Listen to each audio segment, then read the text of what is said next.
Jean-Paul Garot, est-ce que l'Union européenne finance le Hamas? Alors dans le financement, il faut distinguer un financement direct et un financement indirect.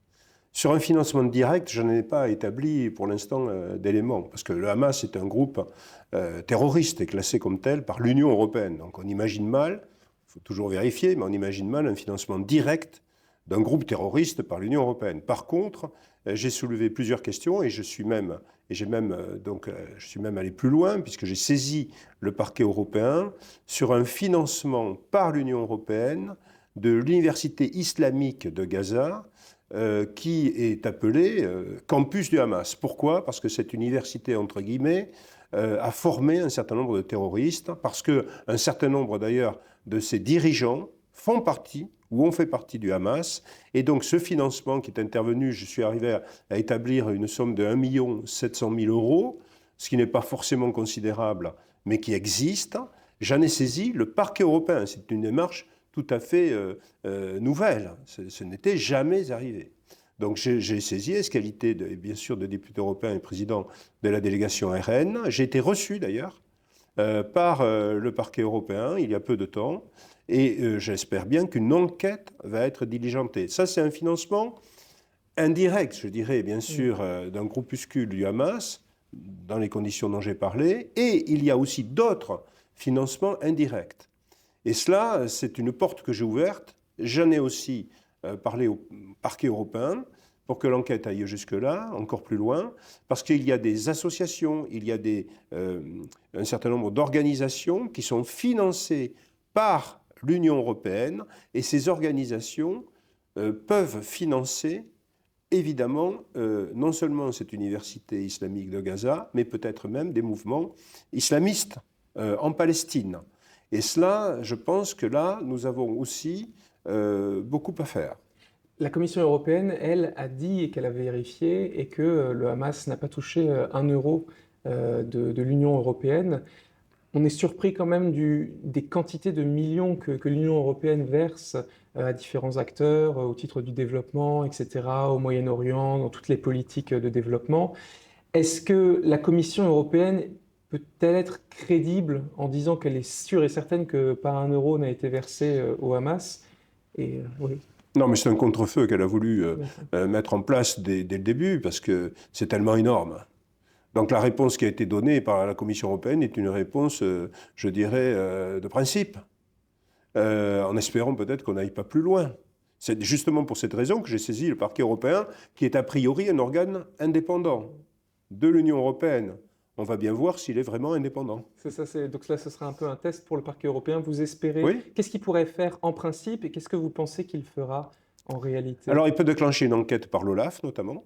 Voilà. Qu'est-ce que c'est? Moi, j'ai fourni, alors non seulement j'ai fourni une plainte au départ, qui a été bien sûr enregistrée, enfin une sorte de plainte, enfin c'est l'équivalent de l'article 40 du Code de procédure pénale française, où on peut signaler donc un certain nombre de faits. Bon, libre au parquet après d'aller plus loin. Mais comme j'ai été ensuite reçu à leur demande, hein, c'est le parquet européen qui a demandé à ce que je vienne les voir. Donc je suis allé à leur rencontre, j'ai amené un certain nombre de documents, j'y suis resté longtemps, j'ai expliqué évidemment ce qu'il y avait dans le dossier que j'avais réussi quand même à constituer, bien que moi je n'ai pas de pouvoir d'investigation. Donc j'ai donné ce que je pouvais avoir de par les recherches que j'avais pu faire. Et ensuite maintenant, avec tous les éléments qu'il y a forcément une enquête. Forcément, on ne peut pas... Alors il y a des questions de compétences, il y a des questions juridiques, on peut m'opposer à un certain nombre de choses. Mais le sujet est tellement énorme que j'ose espérer que si effectivement le parquet européen est un organe indépendant, il aille au bout effectivement d'une enquête. Après, on verra ce qui sort après l'enquête. Voilà. Mais moi, en tout cas, je vais rester très attentif et vigilant par rapport évidemment à cela, parce que c'est un sujet effectivement considérable. Et quand j'ai ouvert la porte de financement indirect d'associations, par exemple, qui elles-mêmes financent donc, évidemment, cette université et peut-être d'autres mouvements palestiniens islamistes, à ce moment-là, effectivement, je pense qu'on est face à un énorme sujet. Quelle est l'ambiance actuellement au Parlement européen en matière de corruption? L'année dernière, il y avait eu donc le scandale de cette députée grecque soutenue, qui s'était retrouvée avec quelques millions dans une valise en liquide du Qatar. Est-ce qu'il y a eu d'autres éléments nouveaux? Est-ce que le soufflet est retombé? Ben justement, hier, en début de séance plénière, j'ai demandé à ce que soit rajouté à l'ordre du jour un débat à ce sujet. Parce qu'aujourd'hui, ici, Sur le Qatar ou sur... Oui, sur le Qatar, notamment, pour que, effectivement, parce que moi, j'ai le sentiment qu'on est en train de mettre la poussière sous le tapis. Ça fait 1 an. Et il y a 1 an, j'avais demandé, au nom de mon groupe, j'avais demandé donc la création d'une commission d'enquête parlementaire sur ce sujet du Qatargate. Immédiate. Parce que je sentais qu'il fallait évidemment aller vite, vu l'énormité du scandale. Bon, à ce moment-là, il y avait quand même une députée incarcérée, un deuxième ensuite, enfin bon. Et puis on voyait bien qu'il y avait manifestement des influences directes d'un certain nombre de lobbies et de pays, surtout le Qatar. Bon. Donc ce qui a été fait, ce que j'ai demandé, mais qui a été refusé.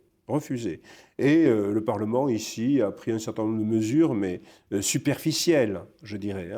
Donc j'ai rappelé hier dans l'hémicycle tout ceci. J'ai rappelé ceci, j'ai rappelé aussi un autre scandale qui est le Pfizergate, bien sûr. Là aussi, puisqu'on a une présidente de la Commission européenne qui ne veut pas s'expliquer sur un certain nombre de contacts directs, notamment par SMS qu'elle a eu avec le PDG de Pfizer, à propos de colossaux contrats en vaccins pour effectivement approvisionner donc l'Europe en vaccins. Ça porte sur 1,8 milliard exactement. Une compétence qu'elle n'avait pas forcément. Une compétence santé que d'ailleurs la Commission n'a pas. Et là aussi, on n'a pas de réponse. Donc si vous voulez, le Pfizergate, le Qatargate sont 2 scandales majeurs qui touchent ce Parlement européen, dans justement cette vision et ce système qu'il y a ici, que nous combattons évidemment au sein de ma délégation du Rassemblement national, et sur lesquels nous n'avons pas d'explication en cette fin de mandat. Bon, alors évidemment, nous avons des élections bientôt, j'espère que nos concitoyens tiendront compte de tout cela. Merci beaucoup Jean-Paul Garot. Merci à vous.